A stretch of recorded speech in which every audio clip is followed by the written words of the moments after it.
বন্ধুরা, গতকালকের আমার বক্তব্য শুনেছেন। তো ওই বক্তব্যেরই শেষ অংশটা আজকের বলবো। আপনারা যদি স্টাডি করেন তাহলে দেখতে পাবেন পৃথিবীতে যত প্রফেট এসছে সবাই কিন্তু ধর্মীয় কুসংস্কারের বিরুদ্ধেই লড়াই করেছে, এবং এই লড়াই করতে গিয়ে তারা মার খেয়েছে, দেশ ত্যাগ করতে হয়েছে, গালাগালি খেতে হয়েছে, বাড়িঘরদর পুড়িয়ে দেওয়া হয়েছে। কেন? এখানে যে বিষয়টা সেটা হলো, সৃষ্টিকর্তা মানুষের কল্যাণের জন্যে কল্যাণমূলক একটা বক্তব্য দিয়েছে যে তোমরা এটা করো, এটা করো না। এখন সেটাকে মানুষ বিকৃতি ঘটিয়ে ফেলেছে। সেটা আবার 200, 400, 500 বছর ধরে এই বিকৃতটাই চলছে। আবার যখন সেখানে একটা প্রফেট পাঠিয়ে দিল, সে যখন সত্যটা বলতে গেল, তখন আর মানুষ সেটা নিতে পারল না। আর এইভাবেই ধর্মীয় কুসংস্কারগুলো ছড়িয়েছে আমাদের পৃথিবীতে। তাহলে এখান থেকে বার হয়ে আসতে গেলে আপনাকে গবেষণামূলক পড়াশোনা করতে হবে। আমাদের এটা বুঝতে হবে যে আবহমান কাল থেকে স্রষ্টা প্রদত্ত সংবিধান সমগ্র মানবমণ্ডলীর জন্য একটি, একাধিক নয়। এই জায়গায় অটল থেকে আপনাকে বুঝতে হবে। তো মানুষ কিভাবে স্রষ্টার কথাকে বিকৃতি ঘটিয়ে দেয়, আমি তার কয়েকটা নমুনা দিই। এটা কেউ মনে কষ্ট পাবেন না, বাস্তব সত্যটা তো বলতে হবে, নাহলে মানুষ সত্য জানবে কোথা থেকে।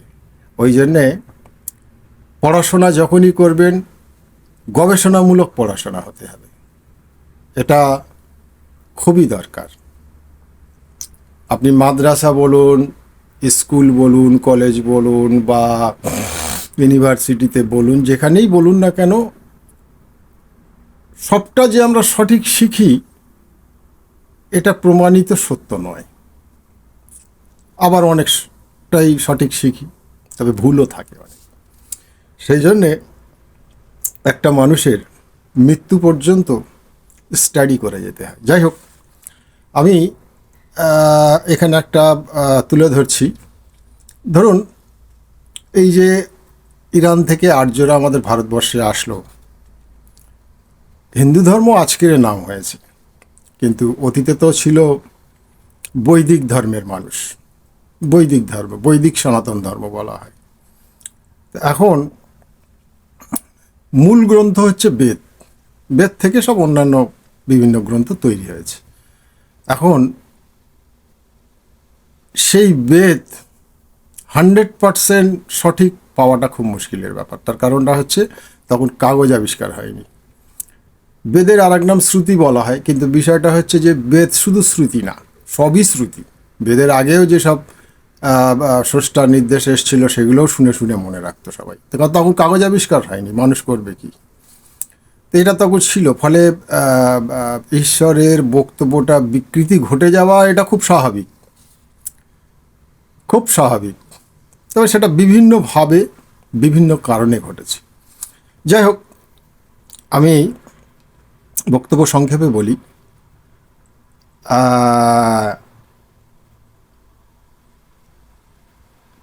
কি বলবো, আজকের বৈদিক ধর্মকে যারা ফলো করেন,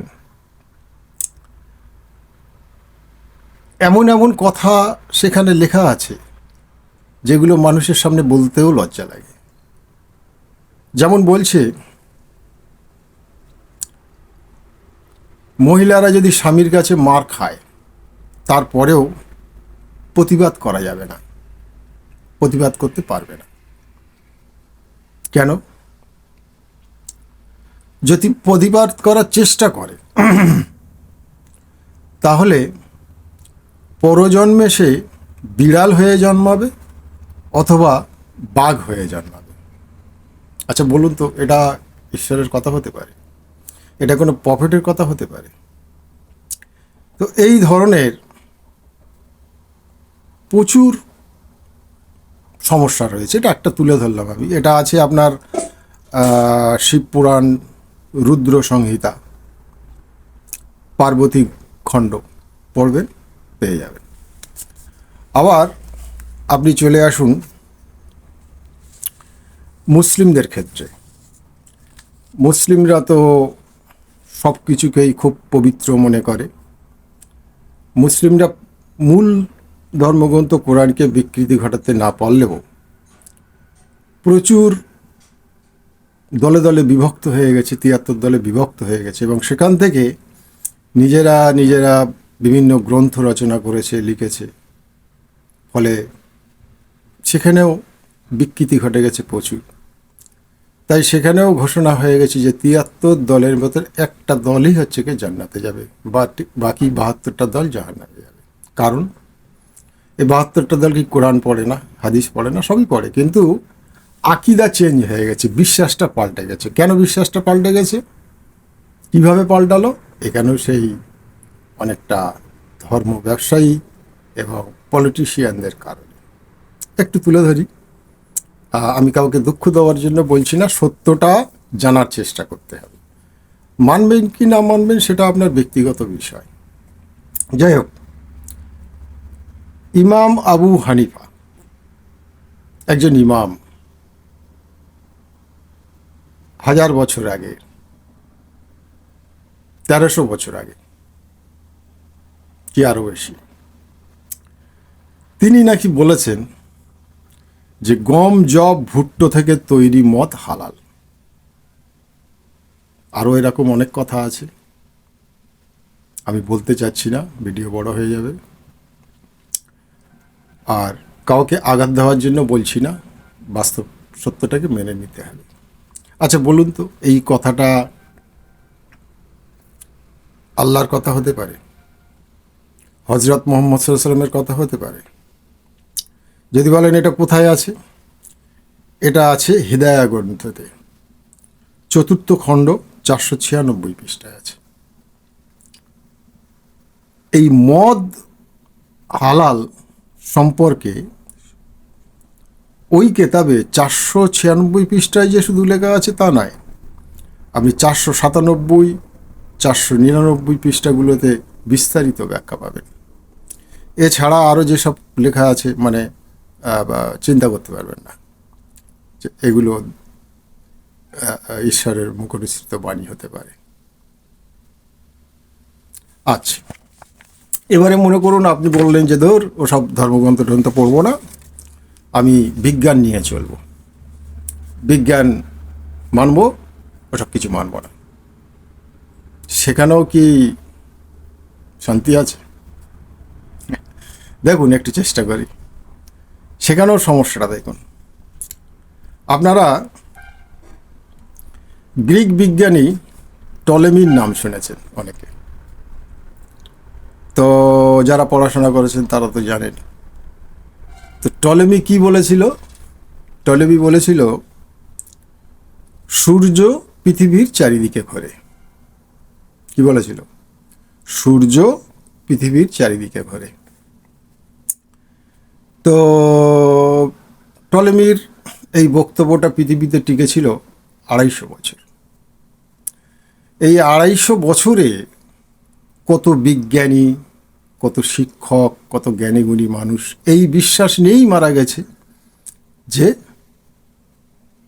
সূর্য পৃথিবীর চারিদিকে ঘোরে।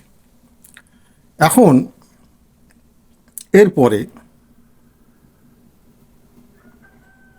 আসলেন কোপার্নিকাস। কোপার্নিকাস এসে টলেমির এই থিওরির ঠিক বিপরীত থিওরি উনি উপস্থাপন করলেন। বললেন না, সূর্য স্থির, পৃথিবী ঘুরছে। তো আবার মানুষ সেটাই বিশ্বাস করতে লাগলো, বিজ্ঞান সেটাই বিশ্বাস করতে লাগলো। সেটাও আবার চললো 50 বছর ধরে। 50 বছর ধরে মানুষ এই বিশ্বাস নিয়েই মারা গেল যে সূর্য স্থির, পৃথিবী তার চারিদিকে ঘুরছে। বর্তমান বিজ্ঞানী কি বলছে? টলেমি, কপারনিকাসের সমস্ত যুক্তিকে খারিজ করে দিয়ে আজকের বিজ্ঞানী বলছে না, সূর্যও ঘুরছে, চন্দ্রও ঘুরছে। এখনকার বিশ্বাস,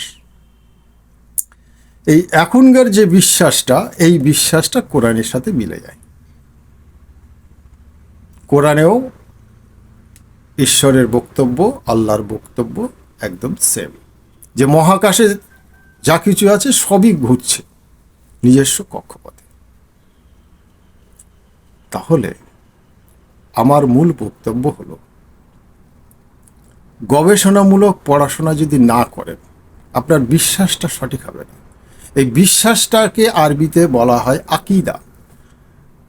বিশুদ্ধ আকীদা নিয়ে আপনার আত্মা যদি স্রষ্টার কাছে মৃত্যুর পরে উপস্থিত না হয়, তো খবর আছে। আমি আজ 20 বছর এসব নিয়ে গবেষণা করছি। বিভিন্ন বিষয়ের ওপরে একটু হলেও আমার জ্ঞান আছে। সেই জন্যেই মূলত ভিডিওগুলো করা। আমার উদ্দেশ্য সত্যকে ছড়িয়ে দেওয়া। কেউ দুঃখ পাবেন না আমার কথায়। সবাইকে ধন্যবাদ জানিয়ে আপনাদের সবার ওপরে স্রষ্টার শান্তি বর্ষিত হোক, এই আবেদন করে ভিডিওটা আজকের মতো শেষ করলাম। ধন্যবাদ।